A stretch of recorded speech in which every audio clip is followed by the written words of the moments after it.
Welcome, everyone. Welcome to the third Gaia Then and Now webinar presentation. My name is Tom Singer, and along with Allison Tuzo, I am a co-producer of this series and its host. As a way of providing continuity from one presentation and presenter to the next, I want to give a sense of the series as a whole and our intention in structuring it in the way that we have. In the first presentation, Jules Cashford presented two stunning videos of her work on Gaia as she appeared in the ancient world and what happened to her between then and now when her presence vanished with the rise of the Judeo-Christian tradition and modern science. With Gaia's disappearance, the sacred reverence for the natural world and earth went underground, except in indigenous communities where that attitude remained alive. Most recently, Gaia has reemerged as a form of consciousness embracing a sacred attitude for our planet. Jules captures this reemergence of Gaia beautifully in her second video, The Return of Gaia. Our second presenter in this series, Brooke Singer, discussed her work and that of her fellow contemporary artists who are rediscovering and re-exploring the natural world with the curiosity and love of a renewed reverence. Coincidentally, a week after her era's presentation, Brooke's work and that of her colleagues were featured in an article entitled Symbiotic Art in the March 2022 edition of Art in America. In terms of our series, the article's title, Symbiotic Art, is certainly in the spirit of Gaia then and now. In our structuring of this series, we wanted to go back and forth between Gaia then and now to explore what a Gaia consciousness might have been like in the ancient world and what her reappearance is like in the modern world. Because surely it will not be exactly the same in these vastly different eras. Today's presentation will take us back to Gaia and the other mother goddesses of the ancient Near East and European continent to explore her reality in greater depth. How was she perceived and represented and experienced by peoples more than 2,000 years ago, dating back perhaps more than 20,000 years ago? Can we imagine our way back into who she was so that we might get a better sense of how she might be present today in a resacralization of the earth? Now I want to introduce the moderator of today's presentation, Dr. Craig Sen-Roque, who will in turn introduce Shoshana Fershtman, tonight's speaker. Craig is a Jungian analyst who has worked in London, Sydney, and Alice Springs in Central Australia. His work with and devotion to Aboriginal peoples led to his essay, A Long Weekend in Alice Springs, which was made into a graphic novel by the same name and which won the award for Best Australian Graphic Novel in 2013. It is described in Google as a cult favorite. It has also been adapted into a video. Craig has written and produced many other projects, including our collaboration on the Ancient Greek Modern Psyche series of books, which originated in our conferences in Santorini, Greece, another of which we are currently planning for Santorini in the year 2023 or 2024. Craig co-edited Placing Psyche, a book on cultural complexes in Australia. Along with Miriam Picard, Craig's dramatic revisioning of the Persephone stories will be featured in the April Era's Gaia Then and Now webinar series. Craig is one of the most original, creative, and wonderfully out-of-the-box people I have been lucky to get to know and work with over the years. Just one final little detail before Craig begins. For all of the viewers, you can use the question and answer box, and you can enter questions at any time. The question and answer session will be after Shoshana's presentation, when she and Craig will have a conversation. So with that, I'd like to introduce out of the box Craig. Thank you, Tom. Thank you. And hello, everybody, in whatever box you are. This is a greeting to you and to Shoshana from the flooded east coast of Australia.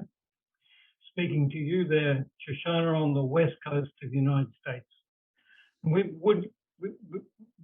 seen the wonderful assemblage of imagery that you've brought for us. And without much further ado, I think we should move towards it. But I just want to make one point to you, is that it is of some interest that you began your career in law. And I think part of your research is beginning to bring out the women's face of law and good order. And as we progress through the imagery that you bring us, we thank you for the effort that you have made to bring us these forms of good order. Thank you, Shoshana.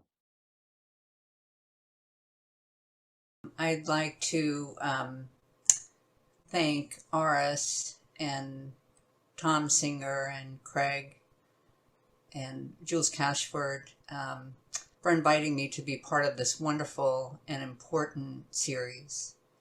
In this session, we will be turning our attention to the goddesses of pre-patriarchal cultures. We find ourselves on the edge of a terrifying precipice. The Great Extinction, climate catastrophe. As in any good analysis, we want to explore how we have reached this state of crisis.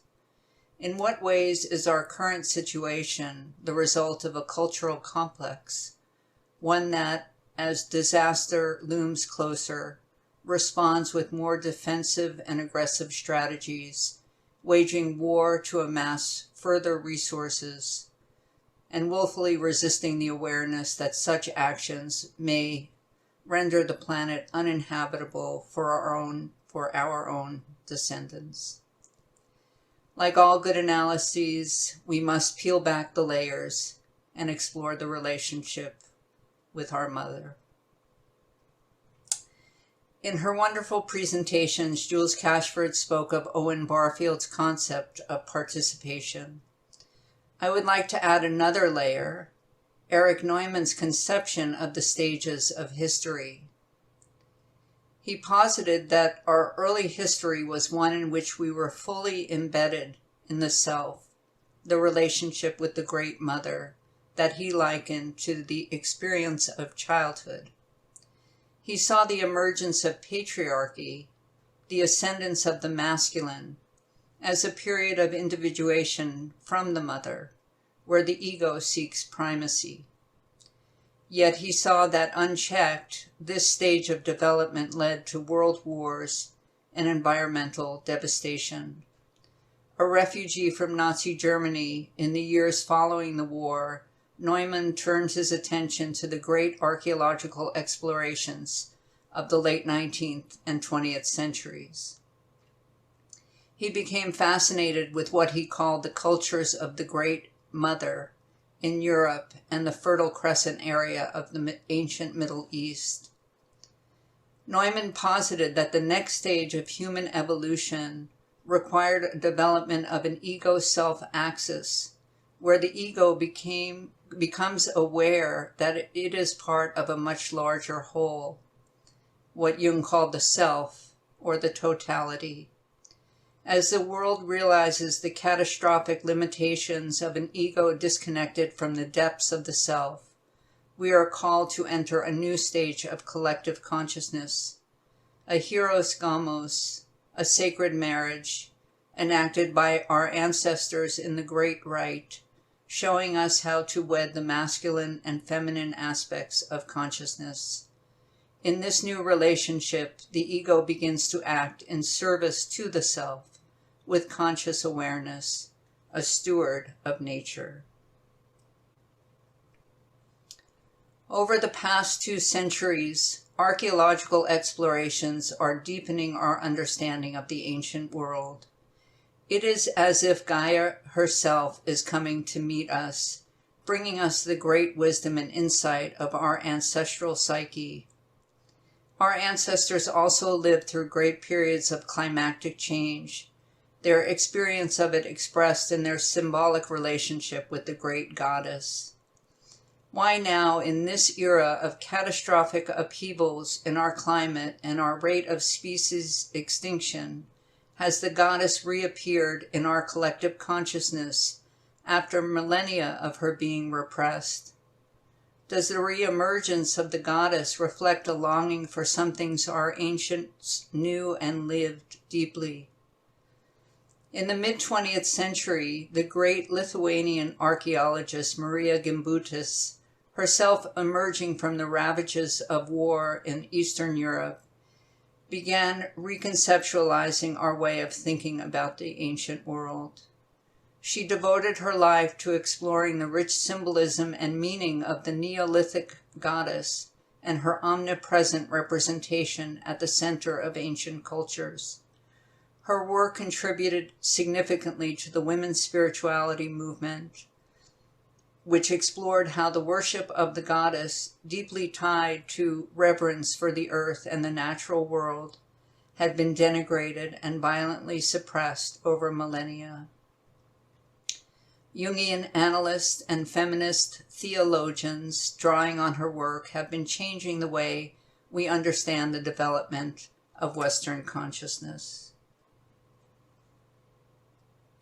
In their book, The Myth of the Goddess, Anne Baring and Jules Cashford note that the mother goddess, wherever she is found, is an image that inspires and focuses a perception of the universe as an organic, alive, and sacred whole, in which humanity, the earth, and all life on earth participate as her children. Everything is woven together in one cosmic web, where all orders of manifest and unmanifest life are related, because all share in the sanctity of original source. As this image became devalued and lost over time, we experienced a corresponding devaluation of the sanctity of the earth and of life. They note, the earth is no longer instinctively experienced as a living being as in earlier times. And now is also the time when the whole body of Earth is threatened in a way unique to the history of the planet. Over the past 30 years, further discoveries and advancements in archaeological technology have deepened our understanding of the cultures of old Europe and the ancient Fertile Crescent of the Middle East. We are now understanding that these stable cultures thrived for thousands of years, were non-hierarchical, based in reverence for the goddess and Mother Earth, with women and the feminine at the center of leadership, and peaceful. The unearthing of this deeper layer of our cultural collective unconscious is showing us that for thousands of years before patriarchy and domination-driven cultures, we knew a different way of life. We are growing in our recognition that these cultures are the true foundation upon which Western civilization rests. While we may mourn the ways in which these cultures were overrun by warring tribes that sought to dominate rather than revere the earth and women, we may also see how the inheritance these cultures gifted us with are the deep structure that underlie our conscious reality. As we explore the cultures of the ancient goddess, we will also reflect on how she has continued to live on through subsequent layers of the collective psyche. We cannot go back. We must rely on the gains that the patriarchal era of consciousness has brought us. These technological advances are needed if ours and many other species are to survive. but these skills must be married to the deeper awareness that our ancestors held, that the earth is our living mother. A few months ago, I dreamt that a friend who ran an antiquarian bookstore was showing me an illuminated manuscript detailing the long arc of human history. Numinous images of the goddess lifted off each page as we turned it. I understand in the dream that she runs all the way through. My friend says, we are returning to her so she can save us.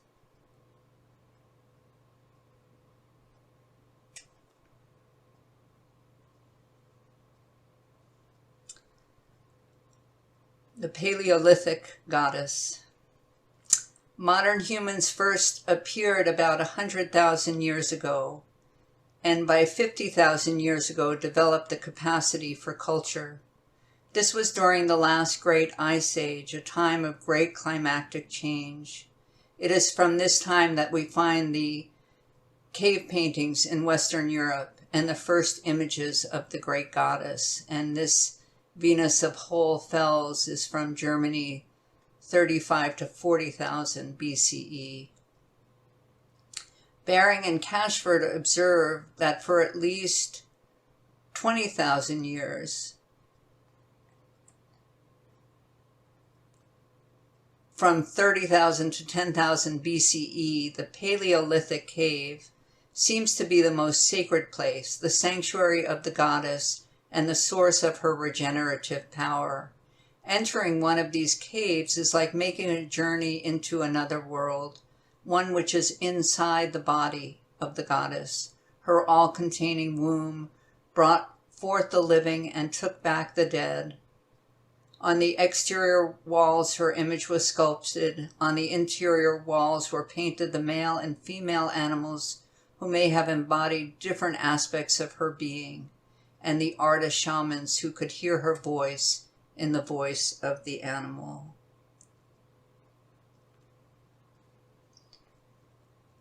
And this is called the Womb Cave, or the Vulva Cave, from Nenkovo, Bulgaria, from the 11th century BC. This sacred vulva cave in Bulgaria was thought to be used for the worship of a mother goddess, goddess of pregnancy and fertility rites, or possibly initiations.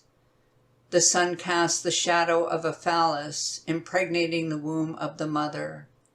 Darkness and light, life and death, were all being held within the web of being, the goddess as giver of life, bringer of death, and regeneratrix. This is the beginning of mythos. The lunar notations found on bone, stone, antler, and goddess figures laid the foundations for the discovery of agriculture, the calendar, astronomy, mathematics, and writing. This is the Chukorcha cave in Ukraine, from 45,000 to 40,000 BCE, considered to be the most ancient settlement in Europe. And it is here that the first celestial map, which is shown on the left with writings from the person who discovered it, but believed to be the first map of the sky, and also the first geographical map, was discovered.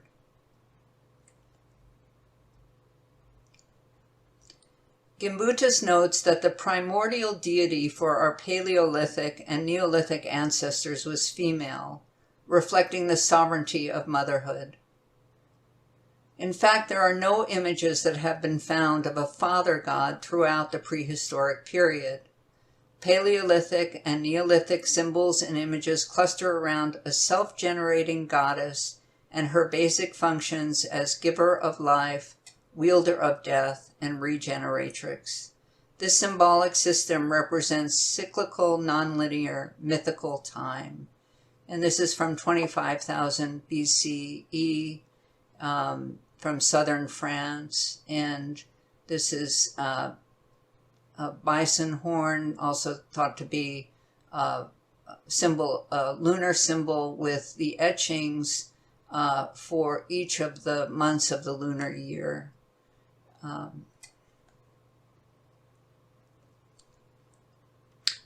A disc made from a mammoth molar was found in the grave of a shaman in Moravia in the Czech Republic, representing an abstract vulva composed of a circle and line, and symbols of the vulva as the source of life abound throughout the ancient world. And these are goddess figures also found at the same site. This is one of the, from 24,000 BCE, considered among the oldest goddesses of the central Danube.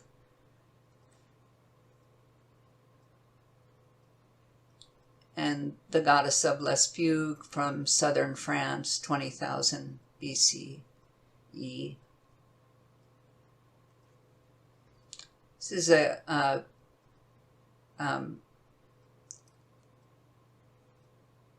cave etching of the triple goddess,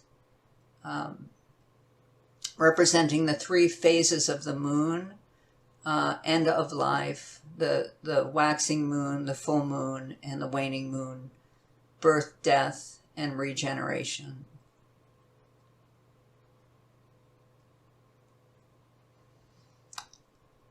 The fourth phase, the dark moon, when the moon could not be seen, may have given birth to the capacity for imaginal and abstract thinking.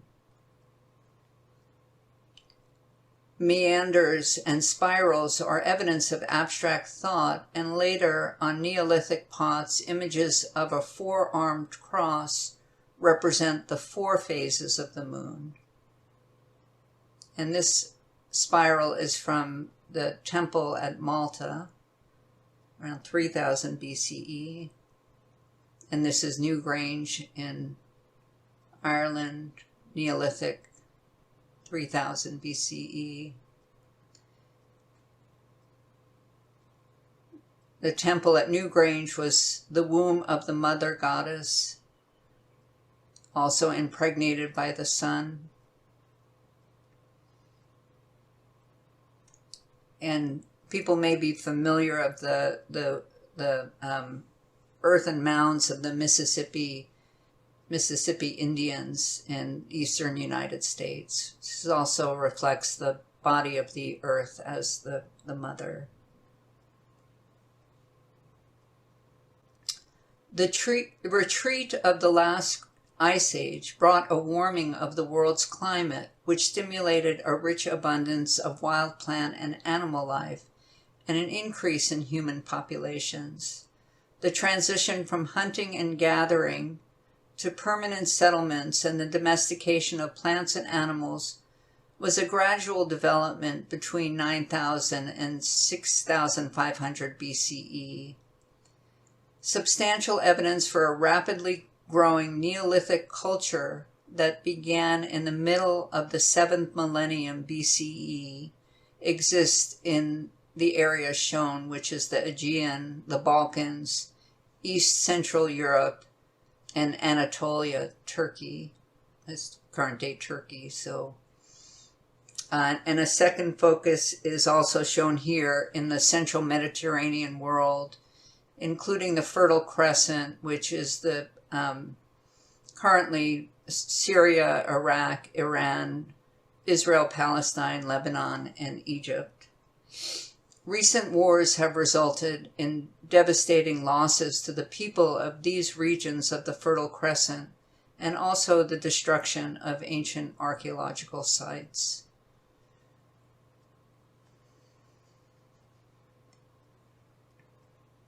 This is Çatalhöyük, which is the oldest settlement of the Neolithic era.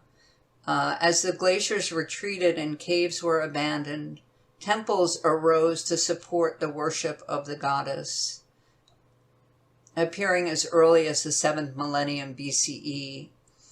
One of the earliest temple complexes was found at Çatalhöyük in modern-day Turkey. than Anatolia. And this motif in the lower right is the bull's head and horns, which appear throughout the temple complex. James Maillard, who excavated the site, thought that they were symbolic of the masculine son and lover of the great mother goddess.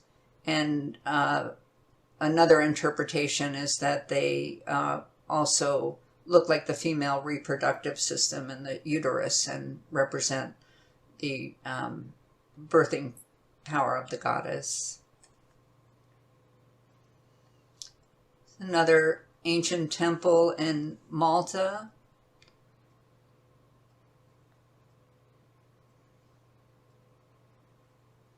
And this is the great goddess of Malta. You can just see her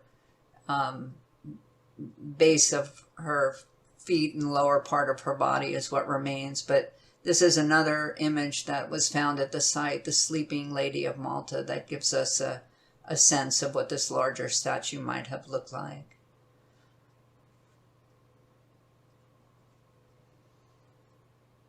This is from Akrotiri in the south of Santorini, 4000 to 1600 BCE. Neolithic Europe was not a time before civilization, but a true civilization in the best meaning of the word. This is from the wall frescoes at Akrotiri. As early as the 3rd millennium BCE, Santorini, or ancient Thera, had established itself as a thriving Mediterranean trading center with links to the people of Crete, the Cycladic Islands, mainland Greece, and Egypt. And this is reflected in the subject of some of the frescoes and in the style, which displays many similarities to frescoes on Minoan Crete and in Egypt.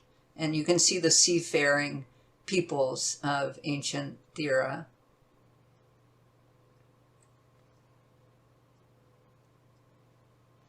And this is an ancient village from Bulgaria. In the 5th and early 4th millennia BCE, just before its demise in East Central Europe, old Europeans had towns with considerable concentrations of population, temples several stories high, a sacred script, spacious houses of 4 or 5 rooms, professional ceramicists, weavers, copper and gold metallurgists, and other artisans producing a wide range of sophisticated goods. A flourishing network of trade routes existed.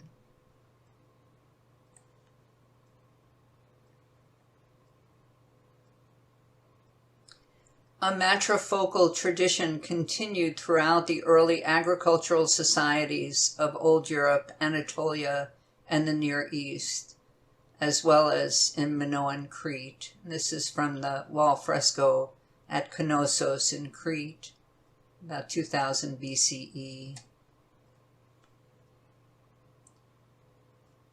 The emphasis in these cultures was on technologies that nurtured people's lives, in contrast to the androcratic focus on domination.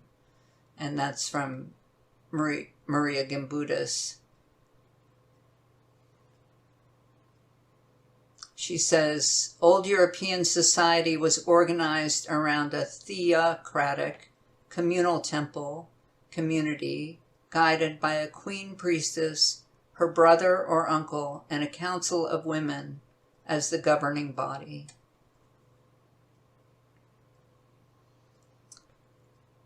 In spite of the revered status of women in religious life, the cemetery evidence throughout the 5th and most of the 4th millennia BCE does not suggest any imbalance between the sexes or subservience of one sex to another.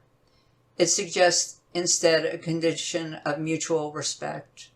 The primary grave goods for both sexes are symbolic of the sacred cycles of regeneration, although burial goods also honor personal achievements in the arts, crafts, trades, and other professions.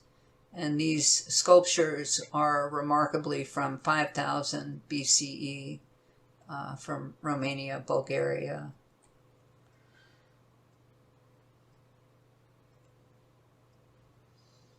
These are statues that were found near Catalhayuk in a nearby town of Hasilar, and the stripes are said to be like leopard markings on these goddesses. In Anatolia, a multitude of temples appeared in the town of Catalhayuk, present-day Turkey, dated to 7000 BCE, 1,000 years earlier than the high-level architecture and wall paintings of Old Europe. In the 3 millennia from 10,000 BCE, the melting of the Ice Age, the evolution transition to agriculture and settled life was taking place from 10,000 BCE to 7,000. Gimbutas notes that the rich display of religious symbolism which flowered in central Anatolia and Old Europe is part of an unbroken continuity from Upper Paleolithic times. The excavation of Catalhayuk by James Mellart in 1961-65 revolutionized our view of the ancient world, showing that the practice of religion was integrated into people's daily lives. One of the most ancient goddesses whose name we know is the divinity whom the Greeks called Cybele. This goddess became famous as the Great Mother of Anatolia, and by this name she is still referred to by the Turks, who call her Anatarika. Worship of Cybele may descend from the worship of the goddess in Catalhayuk. And as we go forward, we'll be looking at the connections between these ancient goddesses and how they begin to show up in classical Greek culture. This is another goddess from Catalhayuk, discovered just recently in 2016 from 6300 BCE.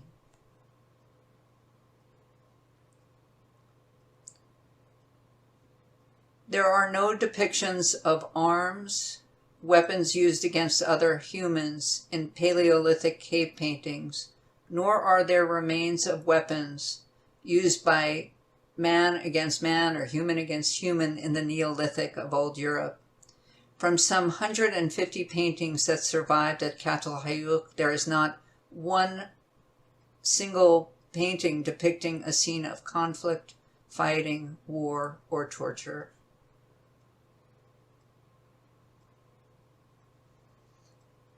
And this is an image from 7000 BCE from Switzerland. Joan Marler, who runs a wonderful organization, the Association for the Study of Women and Mythology. She was the editor of many of Gimbutas' books and continues the scholarship through that institute. And Harold Harmon, who's a co-researcher with her, note that in Old Europe, it follows from the acceptance of the idea of the deep structure as being one, that all elements of the deep structure are aspects of the one.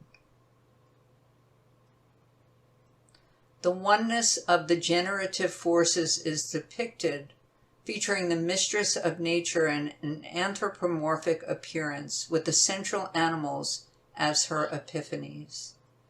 Here is a winged goddess from Switzerland flanked by 4 lions, the upper 2 resting on 2 snakes that emerge from her head. An eagle sits on her head, and she holds 2 hares in her hands. And we can see how the motif of the mistress of all animals, as she was called in the ancient world, became a name for Artemis in classical Greece.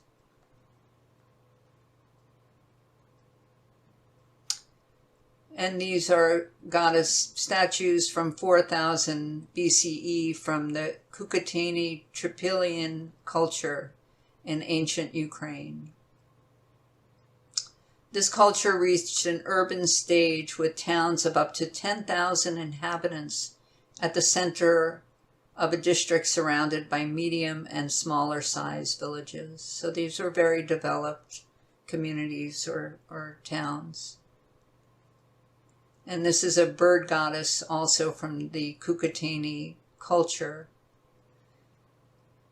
In many Bronze Age myths, the cosmic egg of the universe was laid by the cosmic mother bird, and its cracking open was the beginning of time and space. And we will be looking at the bird goddess motif through Greek culture and also through the Fertile Crescent cultures. New discoveries over the past 2 decades from archaeology and anthropology are inviting us to rethink pre-Greek cultures. Linguist Harold Harmon notes that new evidence suggests that writing started in Old Europe perhaps some 2,000 years earlier than in Egypt or Mesopotamia. Democracy, often credited to the early Greeks, may have likely derived from the earlier cultures of Old Europe, a society with egalitarian structures, social and economic equality, with all members of the community sharing in the profits from agrarian surplus and trade. With all members of the community sharing in the profits from the agrarian surplus and trade. And the ancient Greek language absorbed many hundreds of words from the language of those who lived in Greece previously, before the advent of Greek tribes that became the Hellenic. And several key words in Greek derived from the Old European, including Eirene, who became the goddess Eirene, and her name means peace or harmony. And that may be a quality that the classical Greeks appreciated about these earlier cultures.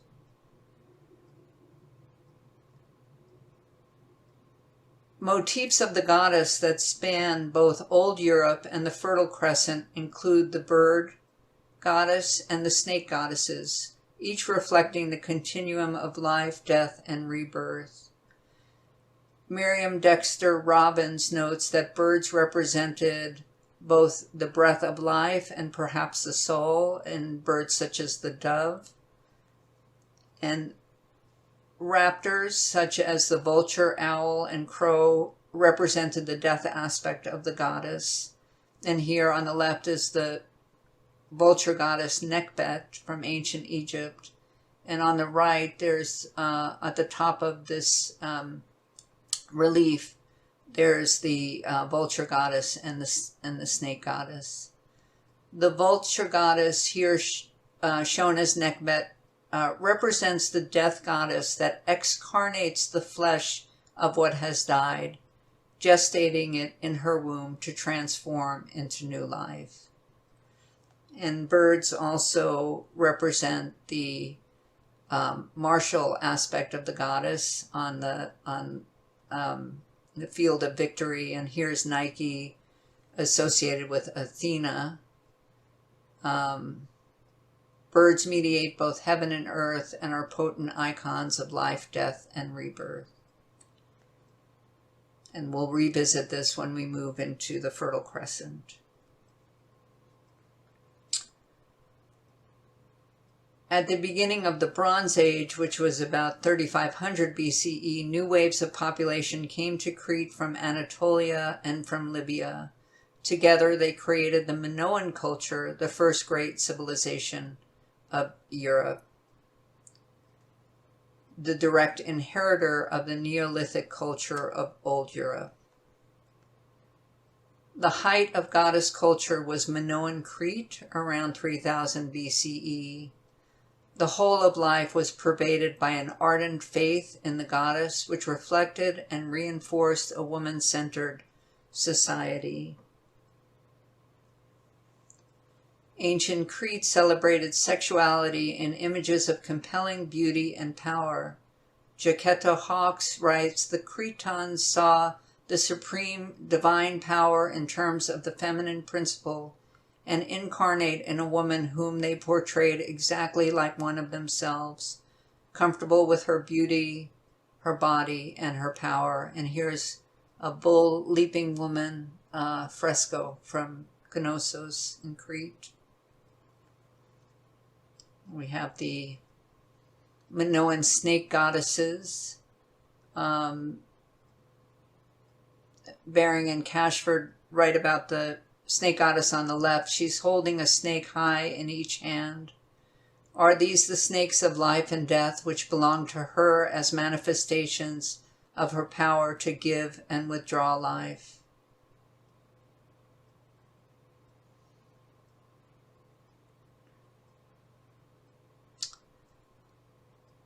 Her skirt also has 7 layers. Baring and Cashford speak to this as a lunar notation. And they write that sitting in the lap of the goddess would be to experience time supported by eternity, and eternity clothed by time. And we see the snake goddess being carried forward, and the goddess Hygeia, the daughter of Asclepios. Now we're going to shift to the Fertile Crescent area. This is Cyprus, and here's a bird goddess from 2100 BC holding an infant.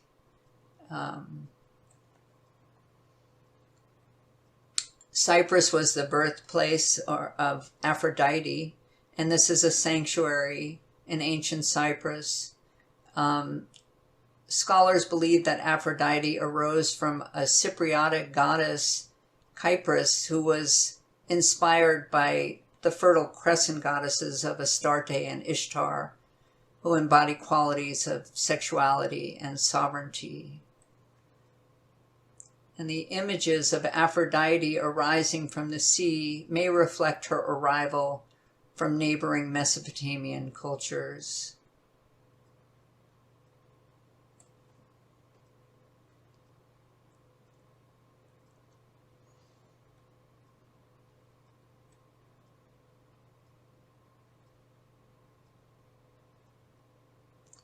Here she is with ancient horse, and as goddess of the animals.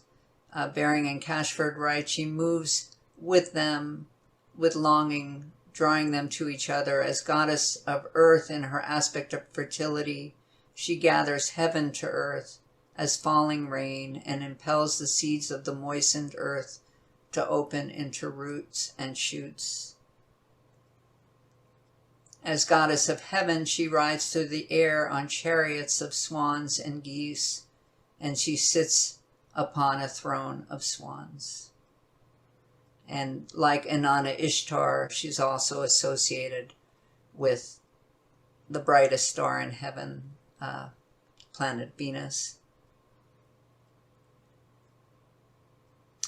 And around 3500 BC, we see the decline of the Neolithic goddess-based cultures due to the intrusions of an alien people with a totally different economic, social, and ideological structure that gradually changed the face of the old European world.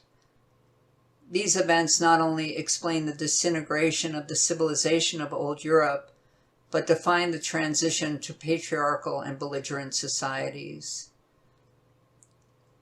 And Christine Downing writes that the dominion, under this new order, the dominion and powers of each goddess become much more narrow.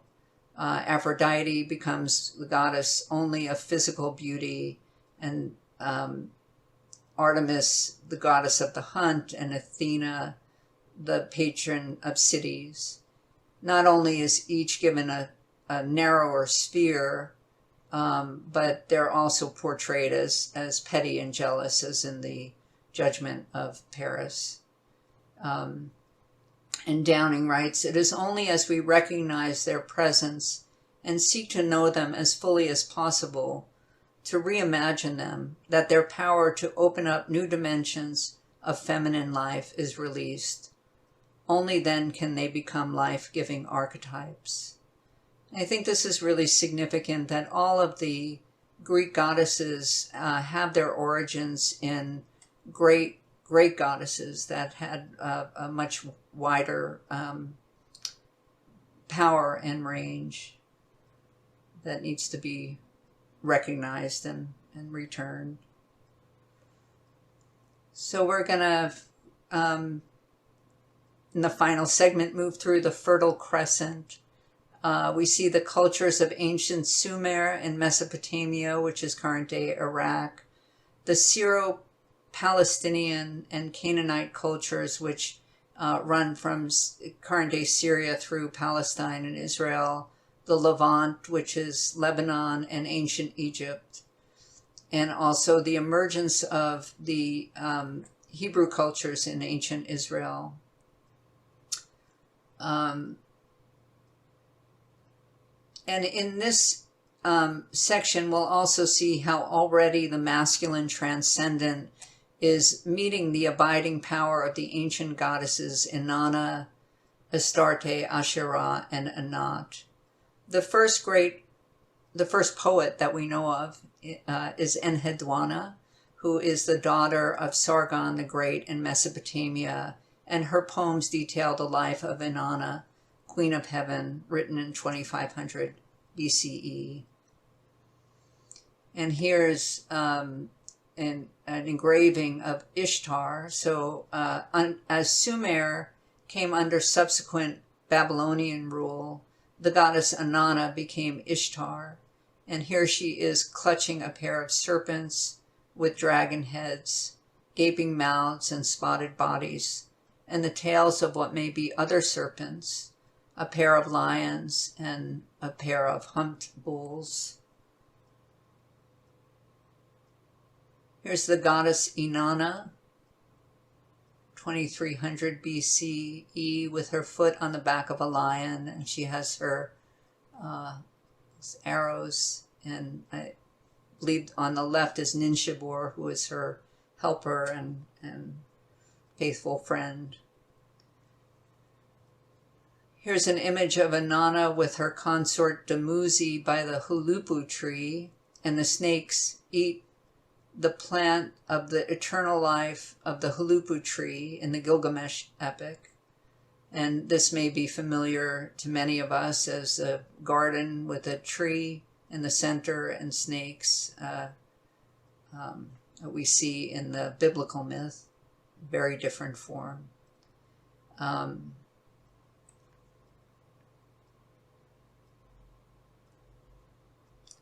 This is the ancient goddess Asherah, worshipped by the Canaanites and the ancient Israelites.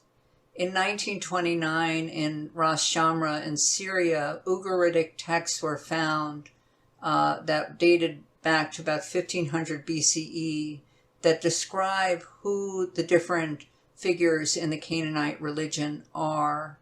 And many of these figures are referenced in the Bible, but we, previous to this discovery, did not know much about their roles. So from these writings, we know that the supreme deity is named El, and his wife is Asherah. And as we'll see, Asherah appears continuously in the Hebrew Bible. These are fertile crescent goddesses that abound throughout the ancient Middle East, from Iran and Syria. And this is the Asherah form holding her breast and offering nourishment to the world. Asherah was worshipped among the ancient Israelites as the wife of Yud-He-Vav-He. God was a holy couple made up of Yud-He-Vav-He, or Yah, and his Asherah.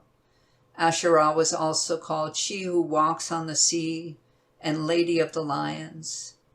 And we might note that in the biblical text, another name for Eve is mother of all living.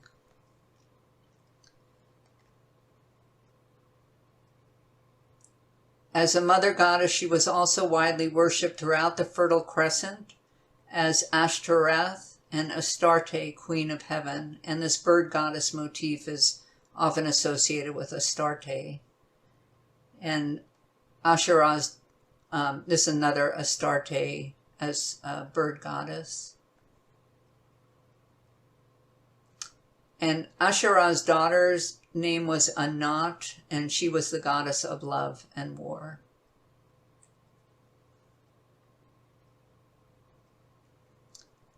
Worship of the goddess extended back to 10,000 BCE in ancient Israel, Palestine, and these are findings from a site called Sha'ar HaGolan in ancient Israel, Palestine, Syro-Palestinian. Clay fertility statues were found in abundance throughout ancient Israel, Palestine, usually assumed to be representations of one of the Canaanite Hebrew goddesses. And there's been a lot of archaeological developments over the last 30 years in making meaning of these finds. And one of the most startling findings is that it had long been thought, and the biblical narrative suggests that the Israelites entered the land and the Canaanites were a warring tribe, and the Israelites had to resist the religion of the Canaanites. But the current archaeological findings are showing that the Israelites were actually Canaanites who, as the Canaanite villages were collapsing around 1200 BCE, began creating hilltop villages and around ancient Jerusalem, and they're actually descendants of the Canaanites. There's no evidence of any war or conflict. It was just an evolution of, or a change of culture. This changes the biblical narrative of the worship of the goddesses Asherah and Astarte as coming from foreign influences to a recognition that they derive from the ancestral lineages of the Hebrews themselves.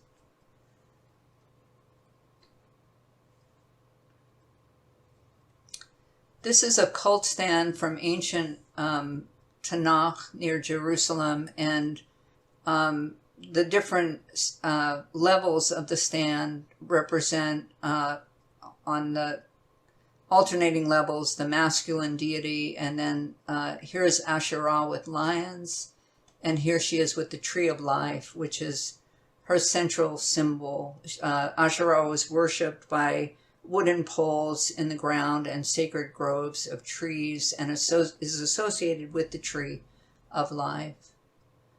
Jonathan Dubé observes that the goddess Asherah is symbolized as a tree, resonates profoundly with the religious intuition that the archetypal feminine is a mediatrix in the image of the tree of life that stands at the center of the world, conjoining heaven and earth.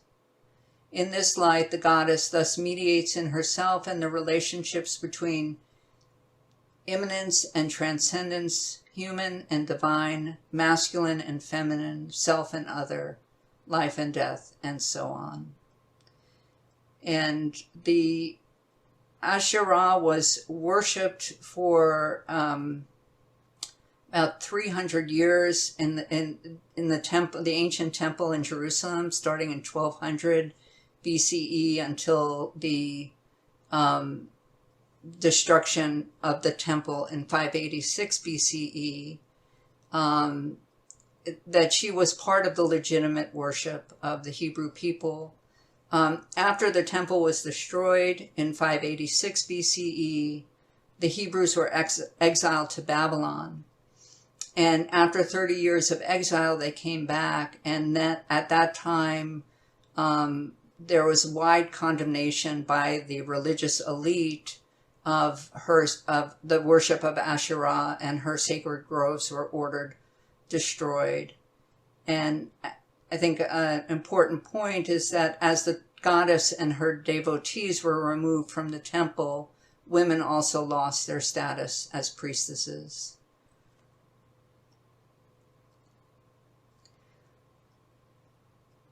I think it's also important to note that Jewish mysticism, starting with the oral tradition that may derive from as far back as we're talking about, always maintained the centrality of the feminine. I like to think of it as the goddess hiding in plain sight. The tree of life is the central image of Kabbalah, and the Torah itself is called the tree of life.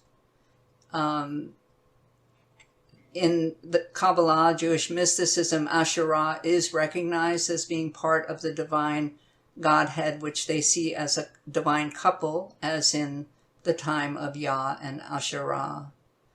And they see that the unity of the wholeness of the cosmos was shattered when the divine couple was separated, when the temple in Jerusalem was destroyed, perhaps reflecting a devaluation of the feminine after the destruction of the temple. The Shekhinah, the divine feminine in Kabbalah is called the Shekhinah, went into exile with the people and became separated from the masculine aspect of the Godhead. And in the Jewish mystical perspective, it is our work as humans to repair the shattered cosmos, restoring the Shekhinah to her holy place alongside the male aspect of the divine, who, along with all of us, eternally mourn her absence. So to close, I'd like to return to the myth of Inanna and reflect on what it may have to offer us for our time. In the Sumerian descent of Inanna, Inanna, queen of heaven, has been gifted powers called Mays by her grandfather, the sky god Enlil. Her sister, Ereshkigal, queen of earth, has been devalued by the gods and banished to the underworld. So the earth goddess has been banished. Ereshkigal is in the throes of grief after losing her husband and is simultaneously giving birth. The earth goddess suffering in her body the agony of death and rebirth. Inanna, queen of heaven, in order to make the descent to her sister's realm, has to surrender all the powers of the sky gods, the Mays, one at each of 7 gates. Stripped bare, she descends to meet her sister, who immediately has her hung upon a meat hook, where Inanna dies to her former self. Inanna's beloved friend Ninshebur pleads with the gods, who send helpers to reclaim Inanna from the underworld. As they enter Ereshkigal's realm, the helpers, Kurgara and the Galator, neither and both male and female, hear Ereshkigal crying out in pain, "Oh, my insides!" And they respond, "Oh, your insides."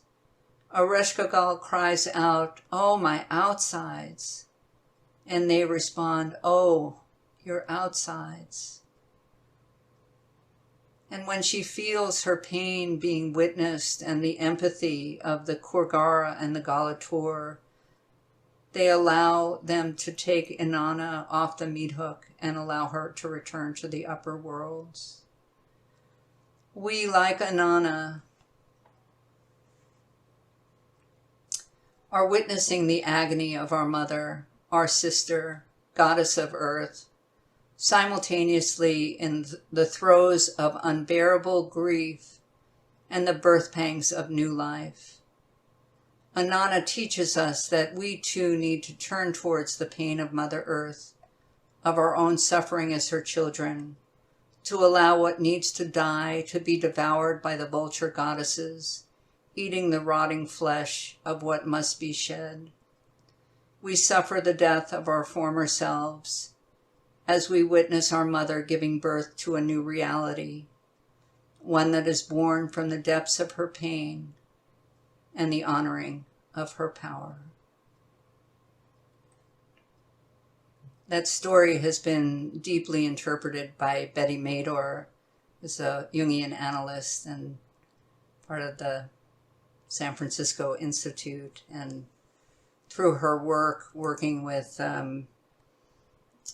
archaeologists and in translating the works of Enheduanna, we know the meaning of that myth. Thank you. Well, Shoshana, we'll give you a few minutes to catch your breath. Mm-hmm. That was the most wonderful collection and illumination manuscript of your own, bringing us such a history, such a depth of the roots of modern life, really. So you have a little rest for a minute or two, and in a minute I'll point to the people who are listening, and you'll see that you do have a Q&A button at the bottom of the screen, and you are invited to briefly put a point or a question, and with any luck we'll be able to collect those and ask the question or the point or the comment on, or invite you to speak. So first of all, everybody, do check your Q&A button at the base of the screen. And when I gave my introduction to you, Shoshana, I didn't really go into the details of your history, and I'm not going to give too much, but just to remind everybody that when you made your transition from being an attorney supporting Native American works and protection and preservation of country, as we call it here in Australia, you then deepened your investigation through the medium, I understand it, of Jungian training. And we can see that training emerging, or the development of your sensitivity, your intuitive sensitivity, as you worked your way through this imagery and bringing to us some very significant themes that I think must have emerged from your work with Native American and with your considerations of contemporary law. There is a book that has been published, The Mystical Exodus, and I suspect that the mystical exodus is a reference to what you were beginning to bring out there, also of the Hebrew history. And if later on you'd like to comment some more or enlarge more on the mystical exodus in transforming trauma, and also linked to the well springs of renewal, the situation we are right with now, the trauma and the potential, then I would invite you to say some more from that book if you wish. But I'd also like to address directly, if you don't mind, your experience of working through that imagery, drawing into the present time so many of those forms, the bodies, the landforms, the sculptural forms, the stonework.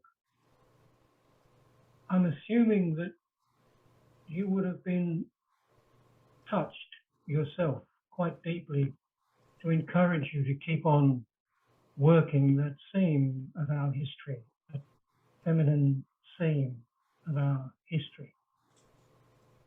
And I'm wondering if you've caught your breath yet, if you would honor us really in an intimate way, to give us some sense of the impact, intuitive, emotional, physical, whatever you'd like to touch with the people who are sharing this session with you. How your heart was moved, or call it, how your heart was moved. And I do know, I'm asking you this because I have a number of friends, men and women, but who have also followed your track or followed the track of Maria Gimbutas and visited many of those sites and have recounted the impact of seeing, whether it was in Bulgaria or whether it was in Crete or in Delphi or in Elefsis, the female to female, the woman to woman impact of being in the presence of those histories. So without further ado, I wonder if you would take some time now to take us into your own recollections of the meeting with these remarkable women from our past. Thank you. I think what comes most strongly for me is in 2017, right after our election here, kind of shocking election. My husband and I traveled to Crete. He had been before and I had never been, but we spent time in first in the museum in Heraklion, where a lot of the goddess images are, and then in Knossos and other places, and over the next few years traveled back to Santorini and visited the Mesopotamian collection at the Louvre. And I just felt, I don't know how to say this exactly, but being in the museum in Heraklion, it was just an ecstatic experience to see all the goddess and priestess figures. And I've been fascinated with the goddess, you know, my whole adult life, but to actually be in the presence and to be in the presence of a culture that so, and many cultures that had her at the center. I think the feeling I really want to convey is I felt like if I'm going to survive what's happening right now in my country and on the planet, I need to be close to her. I just need to anchor myself in her. And that just became so compelling for me, and it still is. I just feel like there's a expression in Jewish mysticism of cleaving to the divine, and I feel like that's my anchor, cleaving to the goddess.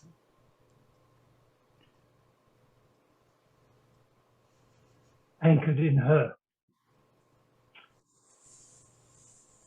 I just mentioned one person. Edith Allison had asked you about what is the role we can play in our lifetime now for Gaia. And I would have thought you had just spoken to Edith. Anchor in her. And with that in mind, I wonder if I could invite a few words from one of your colleagues in Australia, Glenda Clockley, if it's possible for her to enter the conversation and share with you one or two experiences from their area. Now, I'm not sure if I'm able to do that, so I just have to check the system, okay, and pass on to you some of her comments. Mm. There's another point here from Faye Creighton, and she asks, you mentioned an alien culture which changed the goddess culture. Is there a sense now of from what regions such people came? I understand that Gimbutas writes to this, but I wonder if you could She called mention- them the Kurgan invasions, and my understanding is they're from maybe the steppes of Eastern Europe, or they're also referred to as the Indo-European. So I think the culture she refers to is the Kurgan. She called them the Kurgan invasions, and my understanding is they were from further east, but yes. There is, excuse me, mentioning it's a very pertinent question. I think there's a double point in this too. Really, it's not only what were the geographical regions, but what were the cultural patterns of those who came from, we'll call it perhaps east. What were the preoccupations and the patterns? And I wonder, without being too simplistic about this, I think this has been identified as a more male-oriented invasive culture. Would that be so, Shoshana, to help Faye's question be developed a bit more? Yeah, my understanding is that they were domination based, and the masculine was the dominant, and kind of physical strength was dominant. I also think there was a real shift to a sky god, and I think that was part of it. You know, the earth. I know in some of the Middle Eastern cultures, the separation of the divinity from the earth itself, and yes. So we're not going to move too rapidly through this, Shoshana. You've had some responses. I apologize to Glenda and the Chorus of Women group in Canberra. I'm not able actually to bring you by voice into the session. That was my mistake. But I just wanted to confirm with you, Shoshana, and also from some other people, that there's quite a collection of men and women who are deeply moved by what you have said. And I can see that if we could switch on everybody, you'd have some moving faces before you to thank you with heartfelt appreciation of what you and Gimbutas and others have been doing over these last 50, 60 years, revealing the face and the heart of our ancestry. Now, Ellen, if you don't mind me picking up, Ellen Schumann, she's asking if we could move from a kind of a new term that's neither patriarchal nor matriarchal, but to some other sense that's more inclusive of gender, and gives us a way out, shall I say, from the binary, from the twofold attack, as it were, one upon the other. And although I know it's all present in every culture, and we're seeing plenty of it in the Ukraine right now, I wonder, could you pick up Ellen's, and she's saying maybe we could have something like an Earth-centered society or a Gaia-centered society, but how would you look for terms for this third position, not the opposition or position?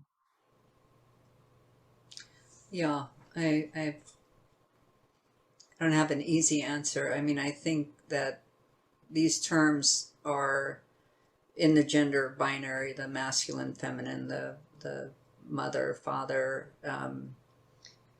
Yeah, I mean, I think we are coming into a new time of synthesis, and but I also think that, you know, the range of what women's lives and power was like in the ancient world, you know, is part of the redefinition of the possible, and also, you know, the roles of men in ancient cultures as also venerating the earth and holding the sacredness of all life. That yeah, feels like there's a third that's coming, you know, that is beyond where we've been. I don't have a name for that, but feels like a new consciousness. Would it be fair for me to say that your direct experience of visiting the sites, visiting the actual geographical locations to which you have referred, that has brought about a change in your own sense of the reality of the possibility of a third?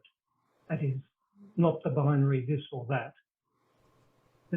I'm picking this up because some of the questions are really good coming to you, but they would require quite a, with all respect, say Jonathan and Thankful Butler, really good questions, but they require really a kind of academic discussion about the histories of the, you know, Indo-Europeans and so forth. I appreciate we need to be absolutely clear and not full of romance or idealization. But you visited the sites. You placed yourself into close proximity to what we might call points of Gaia activity. Could you say a bit about your sense of place being in those places? Well, I could probably say a lot, but you know, it was very powerful, and I did a lot of called active imagination, you know, in the places that we visited, and listened for the voice of the goddess. You know, you asked about my legal background, and one of the things that came to me that I found very moving was in Eleusis. You know, there's temples to, you know, many gods and goddesses, and I was very surprised to see a temple to Themis and the goddess of justice in this. I think I'm conflating two things. I think I was at the Asclepius outside Epidaurus, and that's where there were all the temples to many gods and goddesses. There are at Eleusis as well, but I was surprised to see Themis at the healing temple, at the healing site. And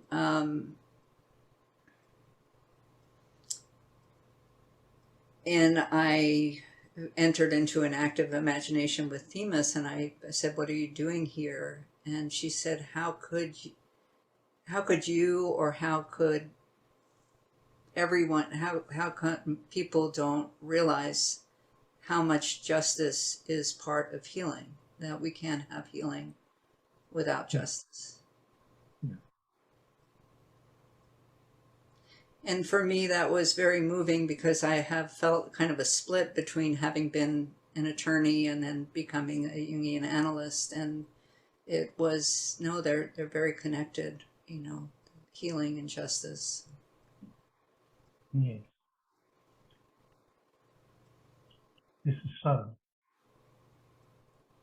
To speak personally, and I've spent the last 30 years involved in Indigenous Australian issues, both healing, that is traditional healing, but also injustice in so-called law, and the consistent point made by many of the senior men and women, the custodians of their culture, is justice and healing, the left and the right, are simultaneously required. That there is no healing without recognition of the law and the function of the law. That is true law, not law developed for gain for one side or the other.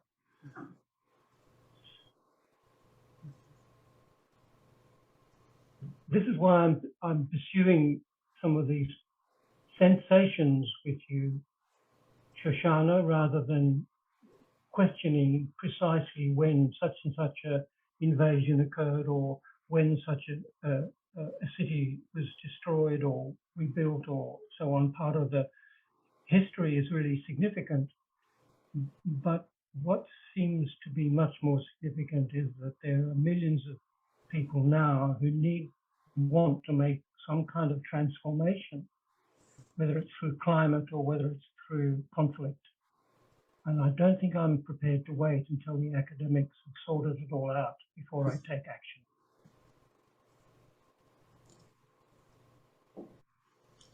I will say, in terms of the history, that what I'm understanding and what I tried to convey in the talk was this recent kind of formulation of how stable these cultures were over a very long time without any war or conflict, domination, egalitarian cultures. Maybe that's a non-binary and egalitarian, non-hierarchical culture, that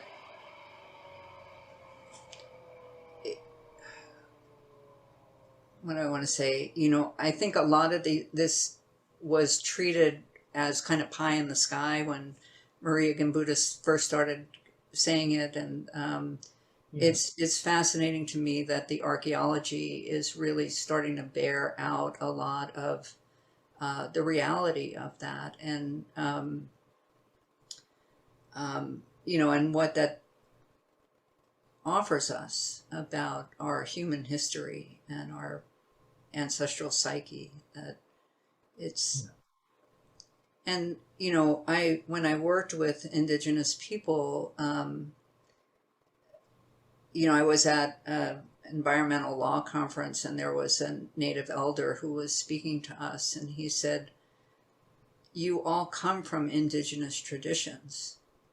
You need to find out what those are." And he was speaking to this kind of people wanting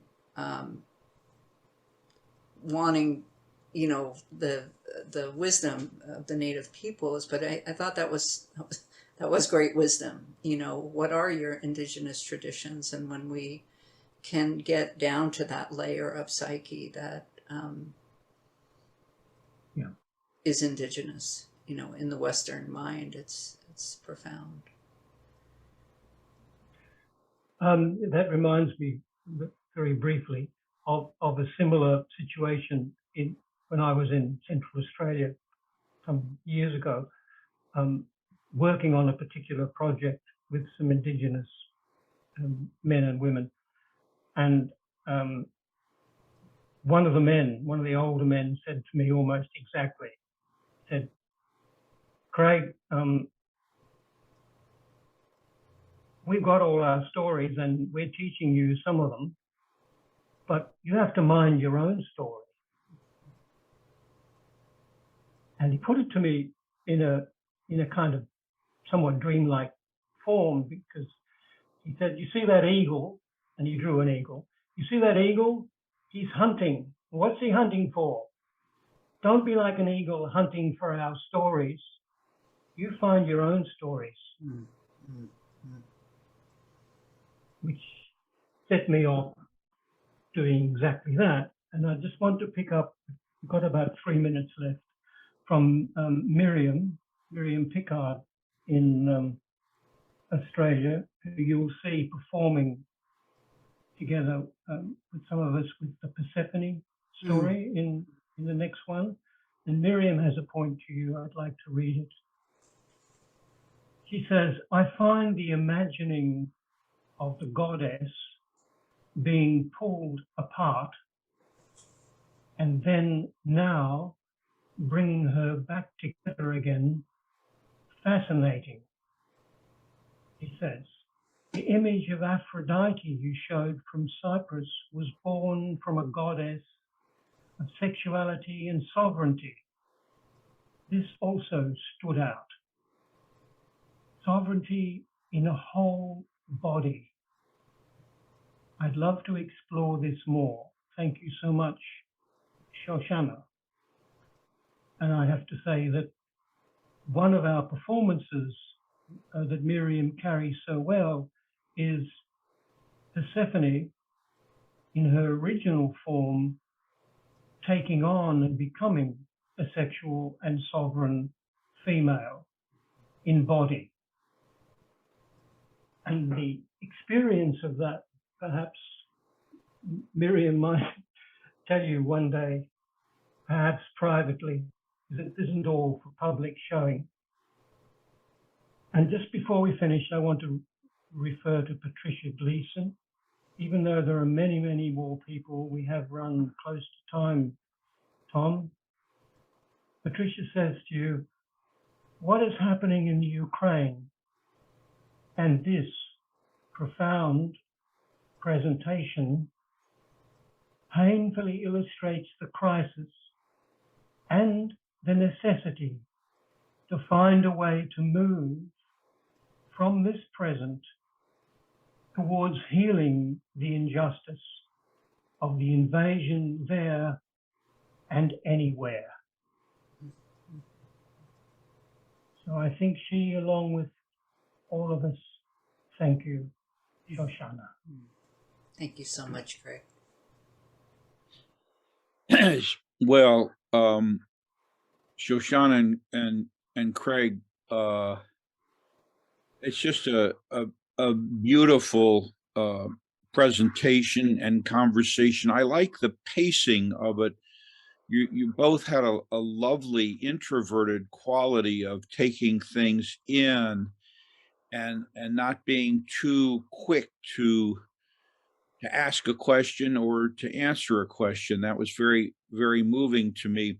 There are many, many questions that we weren't able to get to, and I want to acknowledge that and also point to the fact that we have in this what we call the archipelago in our eris.org site, the Eris Outreach Center.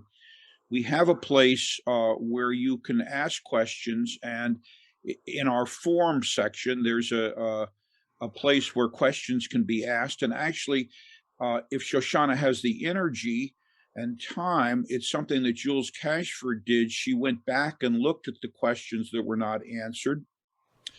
And Jules took her time and answered just a lot of the questions. And so I suggest that we might use the forum as a way to carry on this conversation, that hopefully Shoshana will have the time and energy, and perhaps Craig as well, to respond to the questions that we weren't able to get to.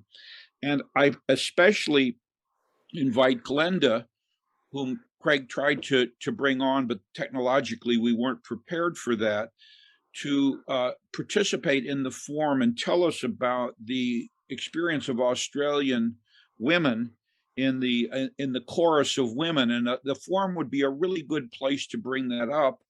And also, we do have a gallery for this Gaia thing, and some people may just want to contribute images, contemporary images that they have, or ancient images that sort of go with the theme that we've been pursuing both tonight and on our previous seminars. So I urge all of you to use the archipelago as a way of continuing this conversation, both with images and questions. And I invite Shoshana and Craig to participate in that.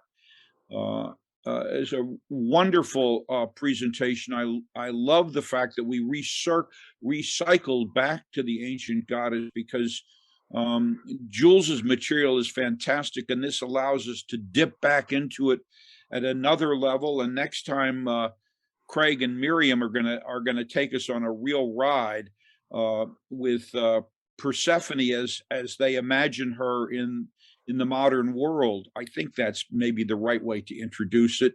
It's spectacular material, and we'll continue this conversation of Gaia then and now. And many of you, of course, are asking in your question and answers, how do we bring Gaia into the modern world, and how does that get integrated? And do people dream about Gaia? Are there books about dreams about Gaia? And so wonderful questions. And I encourage all of you to go to the archipelago and to the forums and galleries and contribute, and we'll be meeting again in a month. Thank you all very much.